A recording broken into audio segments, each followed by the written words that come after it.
always going to read your Rumble rants because Rumble is the future. We really do believe that. So where are we at? Cold approach. Yeah. Did you want to hit? Did you want to hit the cold approach, or how do you want to? Yeah, absolutely. We can talk cold approach. So let's talk about what it is, why it's important, and how guys should properly go about it. Because I think this is kind of a lost art form nowadays. You know, just to give you guys a quick little history thing on my thing before I turn it to Troy. I think it's one of the best ways to approach women. It's something that I used to do most of the time before, you know, obviously we blew up on the internet and everything. So nowadays cold approaching is a little bit harder than it used to be. I know who you are. So it's like, fuck. You're that guy on TikTok. So I can't do it as much as I want to nowadays. I still do it. Don't get it twisted, but I can't do it as much as I want to. But you know, Mystery made it popular. I got to give him his credit on that.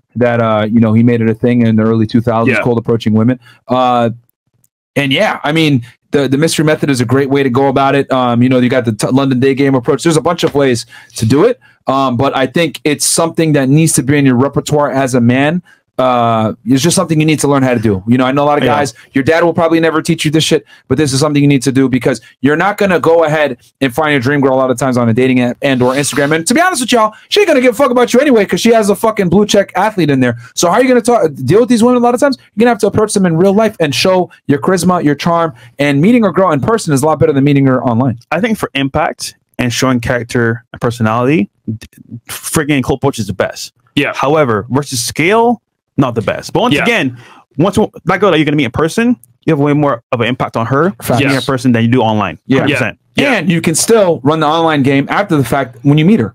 You can do both. Shoot, if you add both of them together, double whammy. You know? Yeah. But we'll turn it to you, man. Go ahead. No, absolutely. And I mean, what you should ideally do is to have a decent Instagram. And obviously that's where you've always excelled, and you guys have obviously blown up now. But because if you meet her in real life and then you add her on Instagram, say, look at my Instagram, and then she can see your stories, she can see your pictures, she can see your lifestyle. That is when the real magic happens. Right. But no, cold approach is basically just going up and talking to a woman that you didn't know before that you are attracted to and making something happen. Right. It's as simple as that, really. Now, people break it down into day game, a night game, and that's valid because obviously there are some differences. Yeah. But ultimately, in the end, it's really just going up and having a conversation with a woman that you fancy, that you like, and, you know, trying to create some sort of chemistry between the two of you. I think it's essential because, and actually, what you're saying, we live in this world of dating apps. Everybody's on the apps now, and that is becoming the standardized method of how to meet. And when you talk to the black pill guys, they'll always be like, not that we do talk to them, but where the black pill guys were like, well, everyone meets online now, and look, you know, women reject 95% of men on dating apps or whatever the stat is. Well, fine. But why is everyone relying on the fucking dating apps? Why not just go and talk to the girl in Whole Foods? Why not just go and talk to the girl, you know, on the you see in the Starbucks or whatever, right? You know, so you should definitely be learning the skill set, and you should be incorporating it into your repertoire. That's not to say don't do the apps. It's not to say don't do Social Circle or Night Game as well. But you should definitely be doing some cold approach.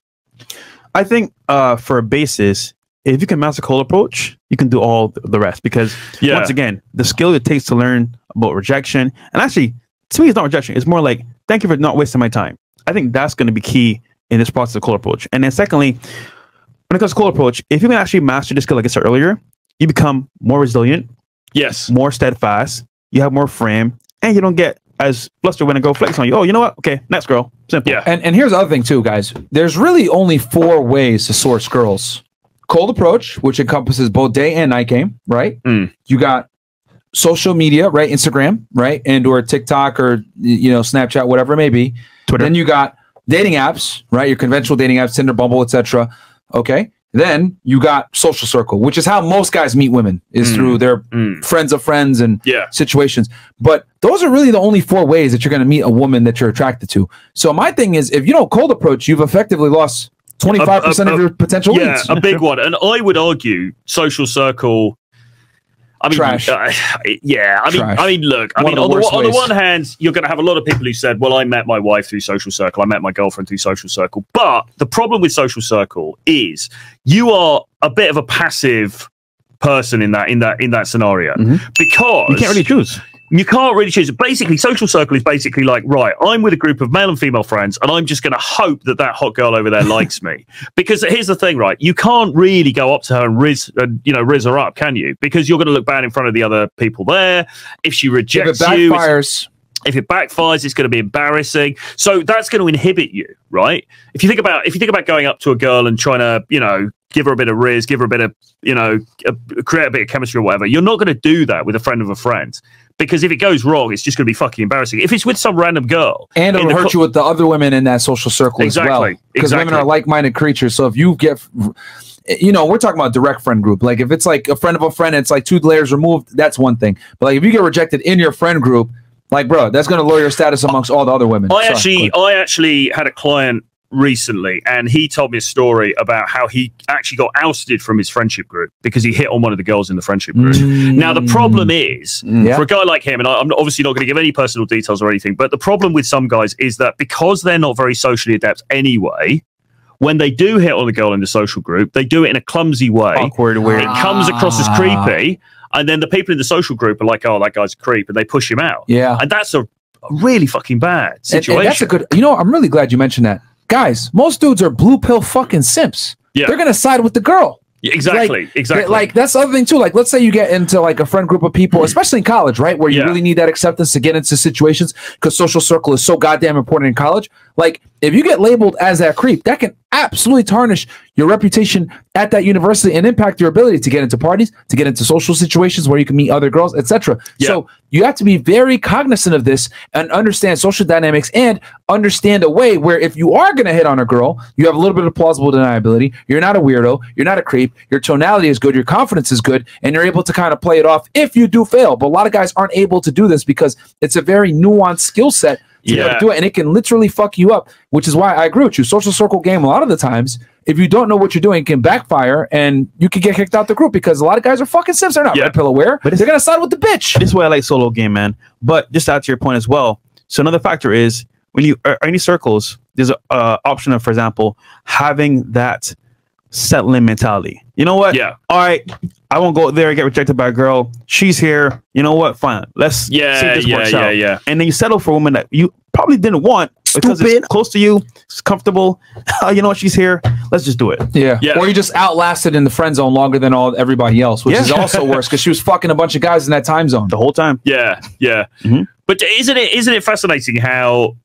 I mean, I guess obviously you guys, you know, your lifestyle now is off the scale, and I mean, you know, for myself as well, we're living a reality that probably most guys don't realize this stuff, do they? Yeah, do you know what I mean? Yeah, they don't. And most guys, you're right. I mean, most guys in the UK, whatever, they've got their friendship group. They've got their friendship group for university. They're just going to end up with one of those women from that group, and she's probably not going to be the best woman they could have got. Is it really who they wanted to be with? Probably not. But they just got with her by default. Yeah, you know. Yeah, they lasted the longest. You know, they're not getting her at her peak years. That's another one. That will fuck you up a social circle. A lot of the times you're around women that are around the same age group as you. By the time your value is higher, hers is starting to go down. That's when she wants to settle down. And that's the biggest con ever is like when a guy goes ahead, he's 30, she's 30. Oh, we might as well settle down. No, you fucking retard. Your value is going up. Hers is going down. You guys are not the same. And this just stems in from a lot of guys thinking men and women are equal. It's sad because you were her last option. Facts. At best. At best.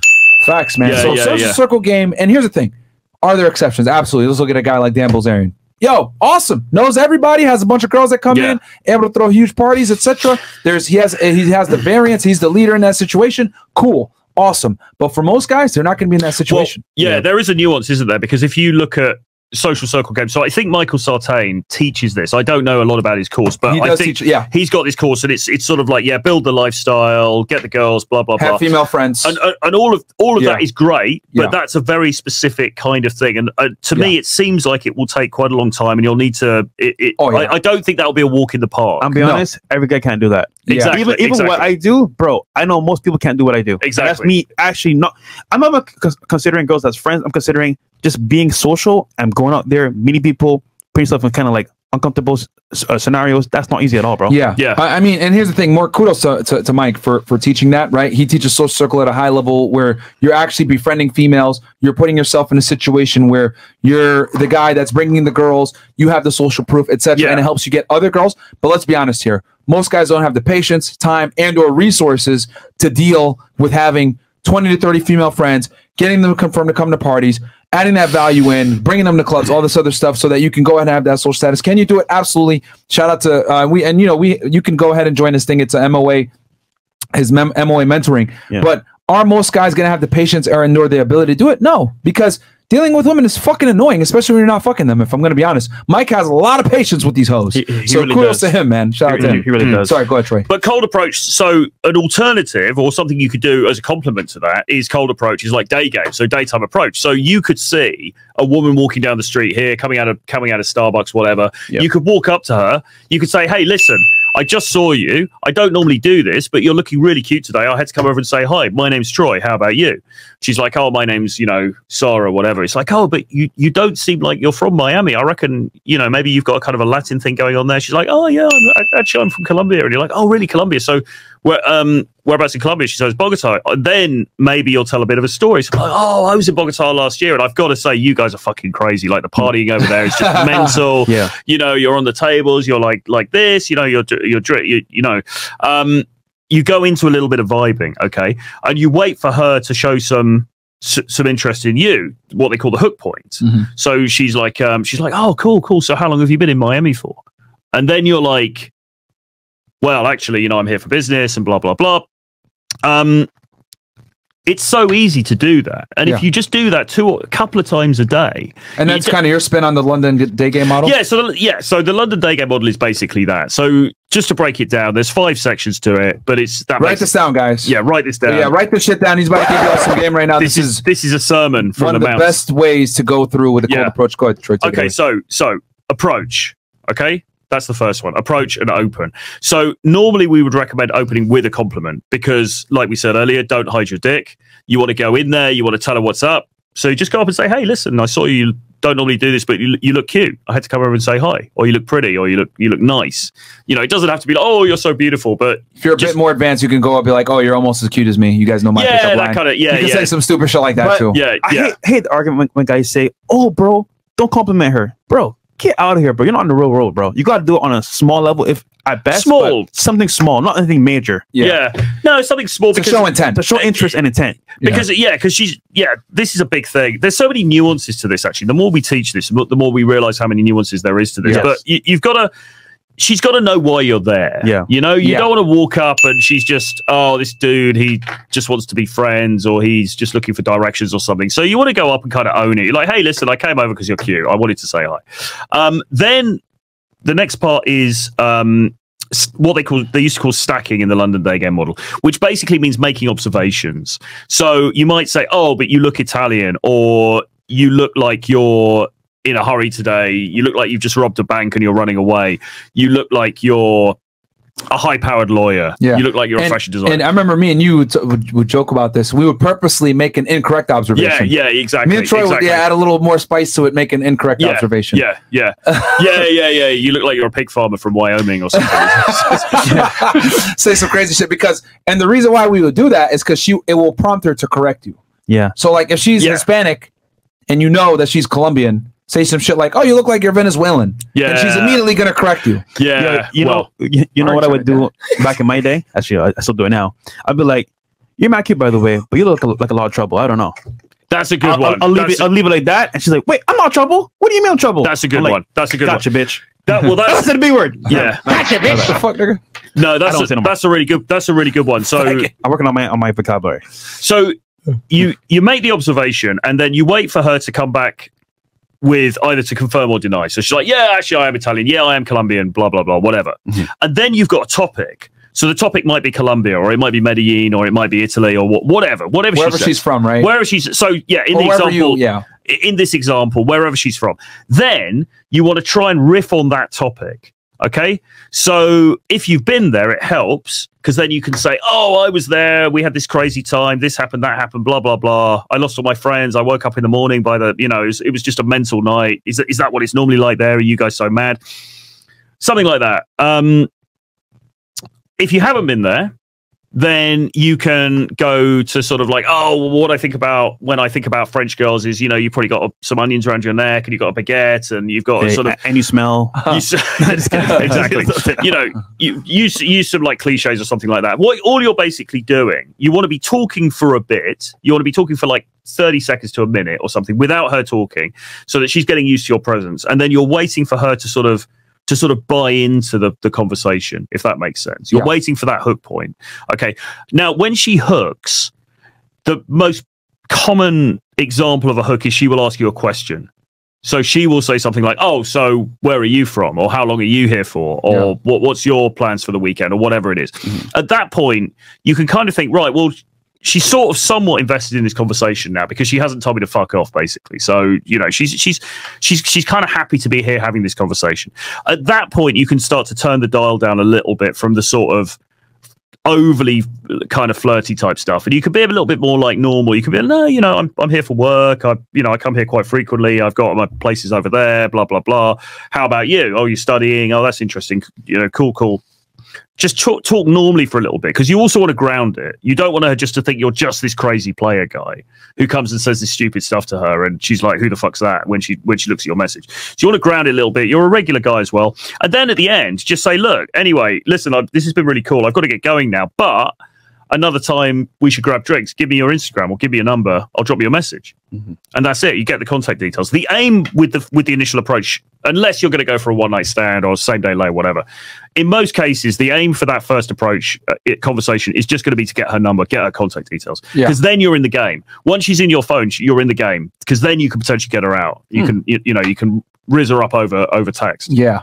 And I will say this for you guys, because some of you guys I know are like, well, wait, hold on. What if she doesn't ask me a question, or if she doesn't, if the hook point doesn't come in? Like I had all this great dialogue, she doesn't say anything. It's okay to make fun of the girl a little bit, guys. I mean, I've done it before. I'm like, what are you, socially weird or something? Like, what's wrong with you? Yeah. It's okay to like kind of, because you guys got to remember, like, you're coming up to her, especially if you got your shit together, you got good tonality, you got a very strong presence. Some girls might be intimidated by that.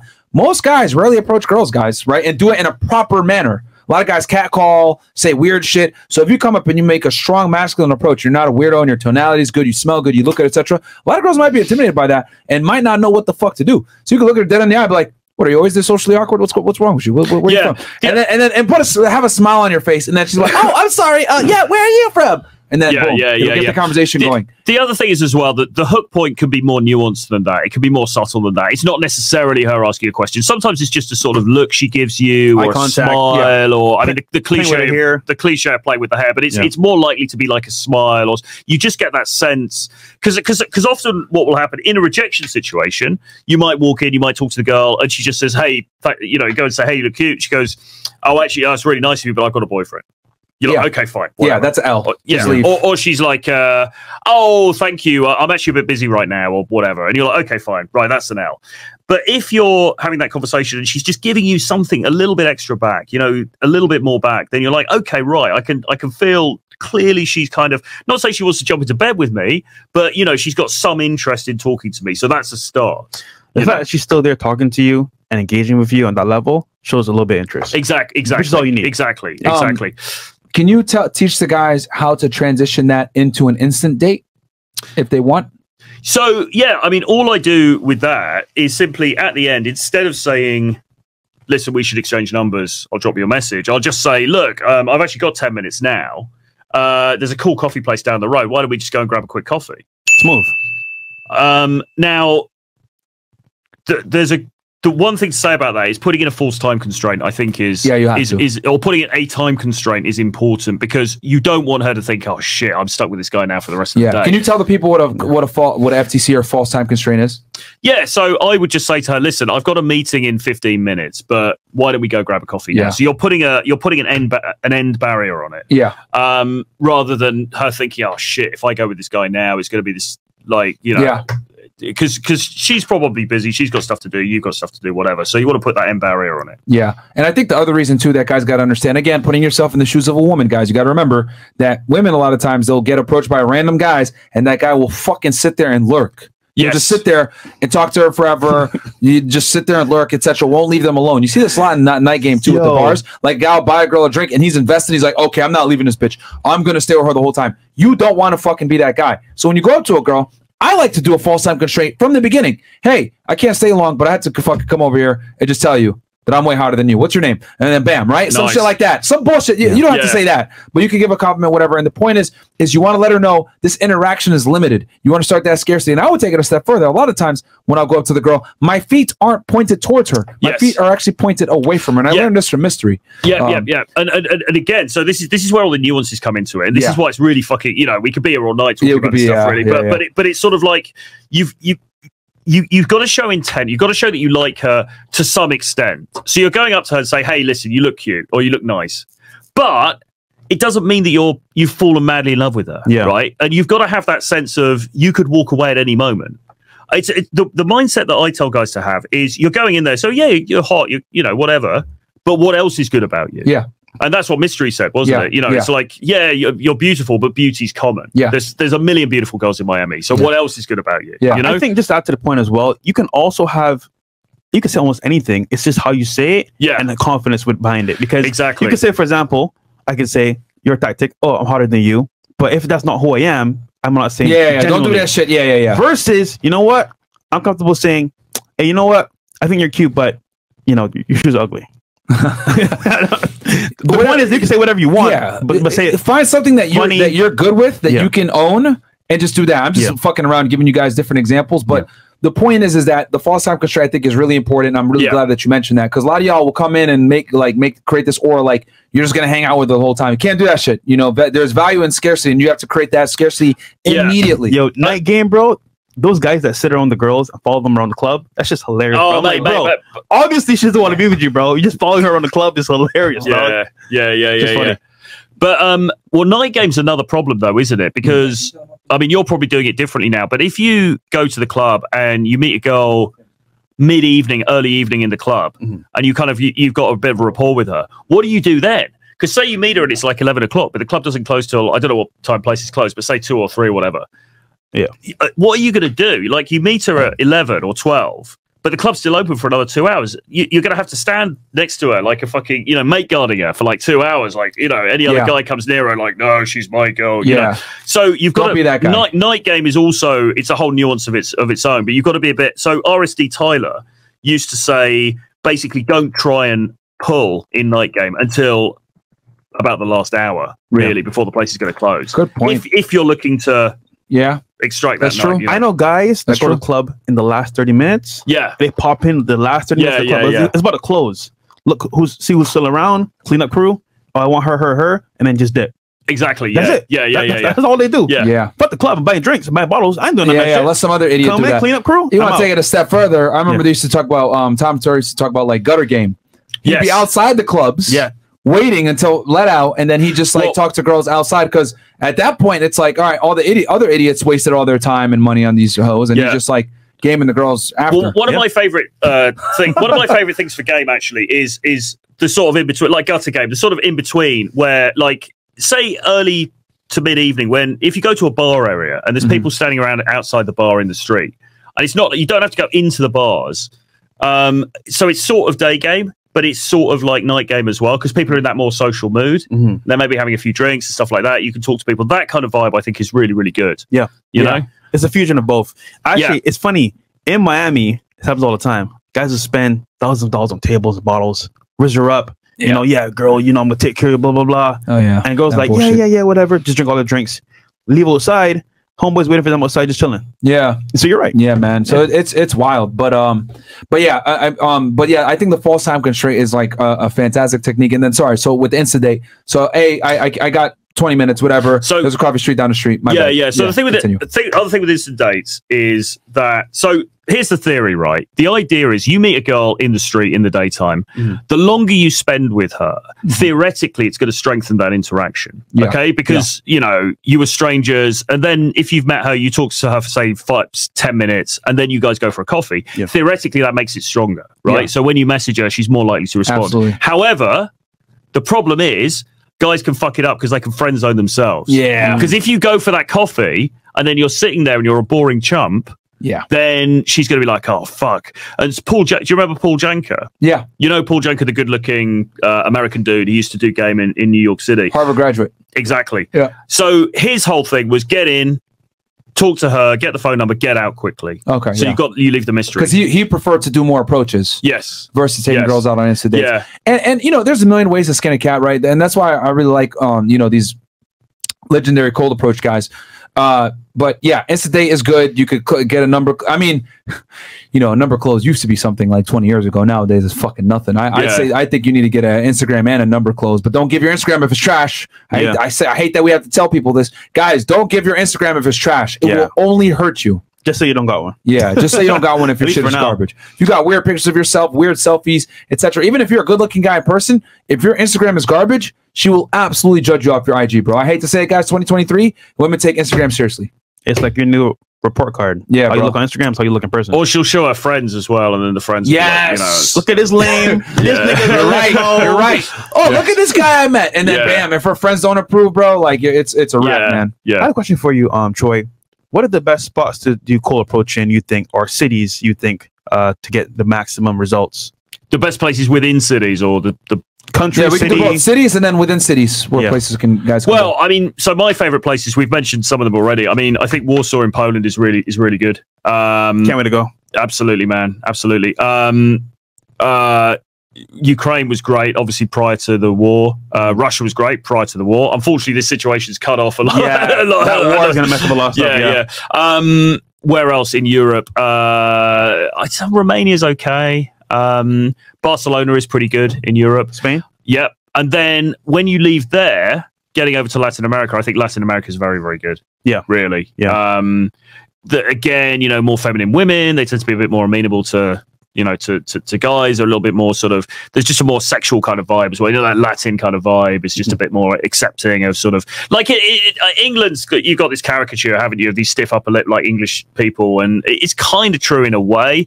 London did not have that many hot girls, man. I was disappointed. Yeah, I know, man. I'm sorry that London was actually. I was like, what the fuck? Where's all the hot girls? It's a strange mixture there because you've got some real hotties there, but it's a little bit diluted because just the I don't know population size, man. It's funny. I see all the baddies over here in Miami, but not when I go to London. Yeah, bro. Yeah. Bro, I was actually really disappointed at how there was like no hot girls in England. A lot of fat women too. It's kind of like here. How you say in England? Where's the paintings? Paintings, yeah. Paintings, yeah. Bruv. Okay. All right. Also Miami too, man. I think here in Miami. No, Miami's good. South Beach, Wynwood, those have a high population of girls, constantly tourists as well. New York, you can't lose. New York City. New York City's all right. Yeah, to a degree, yeah. The only thing I don't like about New York City is New York City is very pay to play. And what I mean by pay to play is in like all the hot, best looking girls are at the top clubs. So like it's tough unless you're going to do day game. Yes. Like I think New York City is better for day game. But if you're going to run night game in New York City, if you want to be around attractive women, you got to go to like fucking One Oak or Mr. Purple or these expensive ass places where you got to get a table. Unless you get there early. Yeah, sorry. So here's the thing about the other thing about day game, right? So back in the day, this is like the Tom Torero time. Yeah. Whenever that was, like 2012, that sort of time. Probably. And real quick, guys, please follow the channel if you haven't already. We got only like 225K subscribers, but we have way more y'all that watch the show. So go ahead and please like the video and then subscribe to this channel. We'll follow the channel. Guys, our goal now, Rumble, 500K. 500K. $500,000 minimum. Right? But sorry, Tom Torero 10 years ago. Yeah. So the idea was that day game, approaching women in the daytime, was a bit of a hack. Because you didn't have to go to the club, you didn't have to buy the bottles, you didn't have to spend all of this money, and also you weren't on the dating app. So it was a little bit of a hack because theoretically you could meet that girl. She's a top model, she's an actress, whatever, and she's just walking down the street. She's walking to Whole Foods or whatever, right? Theoretically, you could get access to that woman that if you approached her in the club, maybe you wouldn't even, unless you're in the VIP, maybe you can't even get access to her anyway. Right. In theory. However, the reality of the world as we now live in, I think that's become more difficult. It's not to say that you could walk down the street, you could meet this girl who's a top model, but is she gonna want to play? Is she gonna want to fuck with you if you don't have that high value essence, right? Yeah. You know what I'm saying? So it's a bit of an illusion now to think that you can just meet some super amazing girl just because you met her through day game, she's gonna just randomly start dating you. Yeah, because there's gonna be dudes hitting her up in her IG and all the rest of it. Absolutely. Yeah, so sorry. There's always still that competition, but like Fresh said before, the impact that you can make on somebody by doing a cold approach is so much greater than if you just slid into her DMs. 100%. Yeah, and I really like that you mentioned that day game was kind of a way around the night game, etc. And Roosh talked about this in his book. He said that the death of night game actually was table service and club bottle service. I think that's true. He said he killed it. You go ahead. What are your thoughts on that? I think that's true. And actually, just on I think the whole sort of bottle service VIP kind of thing in clubs has kind of fucked clubs up quite a lot anyway, really. I think it's okay, it's kind of nice, but the best club we went to, actually the best club I've been to in the last year or so was in Colombia, and it was in Bogota, and we went to this like crazy massive crazy like party in Bogota. No VIP, or if there was, it would have been very small. We didn't see anything. No VIP. Everyone was just there. Everyone partying. Amazing, like Latin American vibe. Just the girls, just all, you know, fucking great. You could go around, talk to everybody. It was brilliant. You know, that kind of club is great for night game. A lot of the sort of clubs that we have now here or in London or New York, it's just a pain in the ass. Man. You're going to drop 10K for what? You know, I mean, and this is coming from a guy that really enjoyed night game back in the day. Like, it's just a very low return on investment, if I'm going to be honest with y'all. Like, you know, it costs you money to get in there. If you're buying drinks, it's going to be expensive. You're going to have to talk to a lot of girls, right? Yeah. Half the game, especially with night game, is getting rid of the time wasters or girls that are just trying to get free drinks from you. If you don't have a table, it's going to be harder. Like, you could fight the game, or you could play the game or whatever. And I used to say, like, I'd go like 1 for 40, 1 for 50. But the reason why I was like, I would talk to so many girls is because if a girl didn't show me instant interest, I'd fucking, like, within 10 seconds, like I would be like, hey, and if she didn't make direct eye contact, or when I went to shake her hand, she didn't hold on to my hand, I'd immediately be like, I just literally turn my back on her. I was ruthless because I was like, I'm not going to sit here and let chicks waste my time, because they absolutely will waste your time, like I told y'all before. Yeah, there's one way around this. Instead of going to club or maybe a top area, you can go to a lounge. A lounge has access of a big space, no tables, no friggin' bottle service, but it's a chill environment. Everyone's there chilling, getting drinks. That kind of is a segue between going to a club or, for example, going to a big. But table service absolutely did kill night game to a significant degree, because what it did was it automatically started putting hierarchies in the nightclub. And when you put hierarchies, women are slaves to hierarchy. So therefore, they're going to go ahead, even if they don't like the guys, they're going to go sit in the section because it makes them feel better. And I've realized this too, and I want the audience to really kind of get this. Women live life to flex on each other. I'm going to say that one more time for y'all. Like, really take this into your brain. Women live life to flex on each other, okay? There's a reason why women put such stake in their Instagram. They edit the fuck out their pictures, etc. They live life to be like, I'm prettier than you. Look at my experiences. I have this. I'm doing that, blah, blah, blah. Girls are so dumb that they will go ahead and prioritize flexing on other bitches at the cost of lowering their own sexual market value to do so. What do I mean by this? A girl will sit there and post herself on a private jet. A girl will sit there and post herself in a Lamborghini or in Dubai, etc. Knowing deep down in the back of her mind, no one is going to respect her as a male, thinking like, bitches don't pay for this, niggas pay for this, you're a whore. But it's worth it to flex on other bitches. That's what women do. They live to flex on other whores, even if it hurts their own sexual market value. So now that you understand this, know that women are slaves to hierarchy, and this is why night game died a lot of times, because once you have table service, you have clubs, etc., the girls want to sit at the fucking table because of the status, even if they don't like the motherfuckers in there. Yeah, exactly. Nowadays, if I go to a club, it has to be at a table. Like, I don't think men understand this shit, that like the need to flex for women is so important, and the need for status is so important to women. Of course, not their own. Women don't make their own status because no one gives a fuck about their status. They gain their status through other men, but they inadvertently get it through experiences, taking pictures, being in certain locations, etc. Because we all know bitches don't pay for none of this shit. They don't pay for nothing luxurious. It's always a nigga that pays for it. But the fact that they're able to be in these situations is validation, and that's what girls live for, to flex on other bitches. But hold on. If you can understand this concept, use it to your advantage. And I won't say any more than that. Read between the lines. You know what I mean? Cryptic. But yeah, no, absolutely. Well, no, I mean, all of this stuff, because people complain about the dating market. They complain about, like, oh, women are like this, and this is, it's tough. And it is. And I mean, there is a lot to complain about. But on the other hand, it's also, in many ways, the best time to be a single guy. Hell yeah. You know, I mean, 2023 is the best time in the history of the world to be a single dude. Yeah, really. It is. Because you live in a deregulated sexual marketplace, and what women don't get also, right? What feminism has basically done is that it's given all the real power to the top 1% guys. That's what feminism has effectively done. Yeah. Because when you deregulate the sexual marketplace, right, who do you put in the driver's seat? The women. And when women are in the driver's seat, what ends up happening? They pick the best. And guess what? Like I said before, women care about hierarchy a lot, and they'll even lower their own value to do it.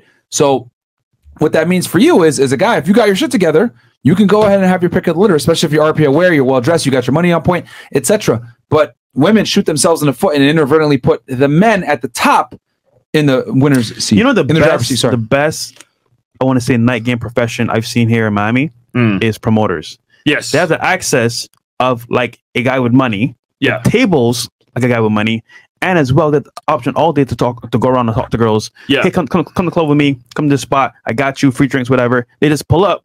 So they're the club by themselves.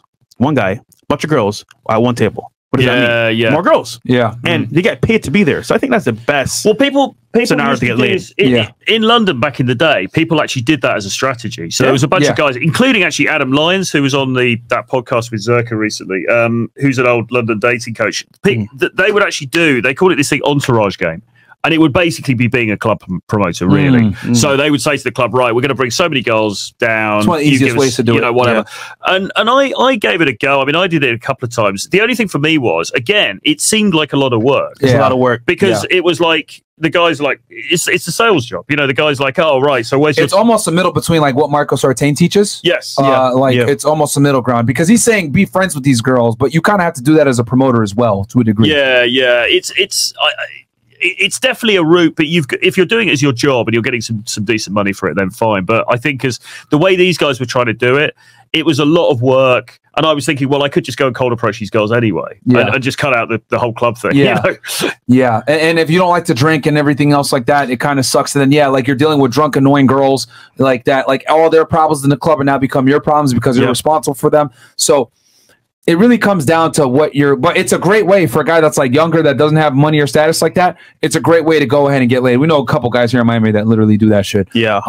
But here's the thing that sucks. What always happens is guys become dependent on that shit.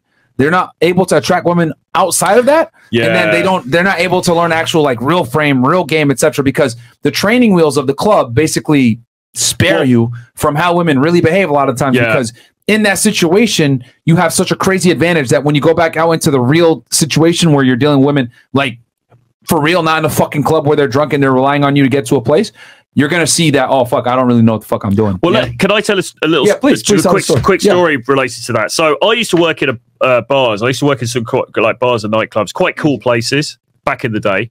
And this isn't as cool as like being a DJ or, you know, being a promoter or anything like that. But, you know, I used to have, I just working behind the bar, I would have the sort of, the reflected glory of the place, if you know what I mean. And I get quite a few girls through that because they come in and they'd be like, oh, you know, Troy, blah, blah, blah, he works here, you know.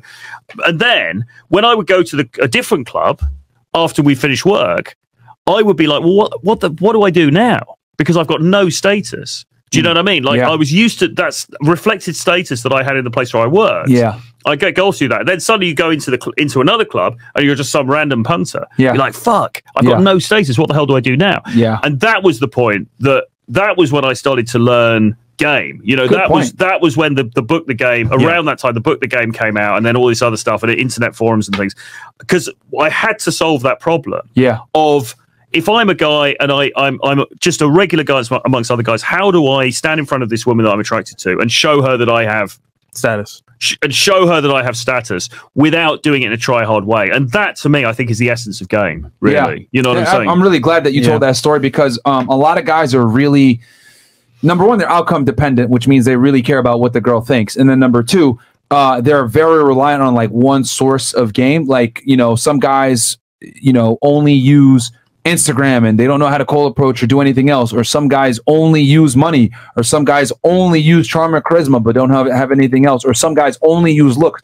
I think you want to have the entire repertoire so that you can go ahead and be attractive to a wider demographic of women. The more tools you have in your tool belt, the better off you are. That's why I tell y'all, get in the gym, get in shape, get your money on point, understand game, right? Because if you're lacking in one thing, right, what ends up happening is women are going to exploit that weak point. What do I always use? Okay, I have money. Fantastic, but you have no gamer frame. Girls are going to come in and fucking use the shit out of you and fuck other guys while you're simultaneously giving them money.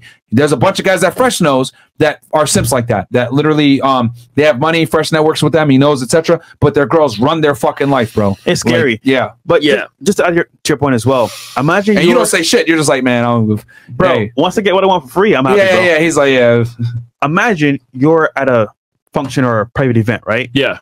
You only do Instagram game. You see some baddies over there. You're in the best possible environment to talk to her. Yeah. Because of the status thing where you're at. But you don't know how to cold approach. So now you're like, damn, what's your Instagram? Let me DM her. Too late. She's here in person, but you can't do it. Yeah. So you kind of put yourself in a box versus let's say you're out in public and you can do cold approach, you can do Instagram, you can do all these things in one. Yeah. Then it doesn't matter because you have a tool belt with all these tools you can use. Yeah. Just one tool you have, it kind of sucks. Yeah, exactly. And there was another aspect to that because when I used to go to nightclubs, I was doing all night game when I was younger, like nightclubs, bars, whatever. And then I would see girls around in the town in the daytime. And because I hadn't learned about day game, I never thought it was possible that you could go and speak to someone in the daytime. Right. You'd see these girls around town and I would think, fuck, if only I'd have seen her in the club last night, I could have had a shot. But now I can't because she's standing outside the pharmacy, you know. And so you want to get as upskilled as you can in all of these different methods. Do you know what I mean? And I think, like, particularly in 2023, we're in a very competitive dating marketplace. Obviously, it's only getting harder. You want to keep the top of the funnel as wide as possible. You want to bring as many prospects into the top of the funnel as you can through whatever means necessary, whether that's through night game, whether it's through day game, whether it's through the apps, etc. You know? Yeah, and when you're in abundance, you're not scared of rejection as much as you would be if you had no girls. Yeah, so that goes a long way. Exactly. There's just so many different aspects to all of this, though, because you've got to, like, cold approach. It's about communicating value. And there's a story with Tristan Tate that he actually told again on Twitter quite recently. I was with Tristan Tate one time in the cigar lounge in London a couple of years back, and he was talking to the waitress, attractive, like, young, you know, Polish woman, whatever. He was like kind of just big, charming, charismatic, whatever. Like, and then he got her phone number. Okay, and the point of the story is that he didn't say, "Oh, I'm Tristan Tate," and "Oh, look at my cars," and "Oh, look at my Instagram," you know, you know, look at my blue check mark or any of that shit. She didn't know who he was, right? You know, but this is what you have to do with game. You have to emanate value without having to explicitly say it. Yes, you know what I mean.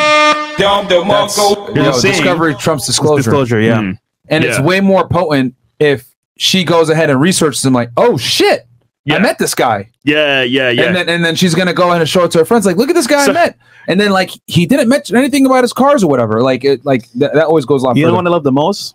Talking to the girl for like 20-30 minutes. Listen, I gotta run. Here's my Instagram. Gone. Job is complete, bro. And then she's like, well, Fresh and Fit podcast. Well, that part isn't good, but the rest of it is good. Okay. Why is this nigga starting on the show? Welcome to the Shisha Show. She's like, what the fuck? In person, it's fine, but he got a show. Oh, God. Oh, is that really you? I'm talking in person. Is that really you? Yo. Is that you on TikTok? Yo. All right. What are some of these rants real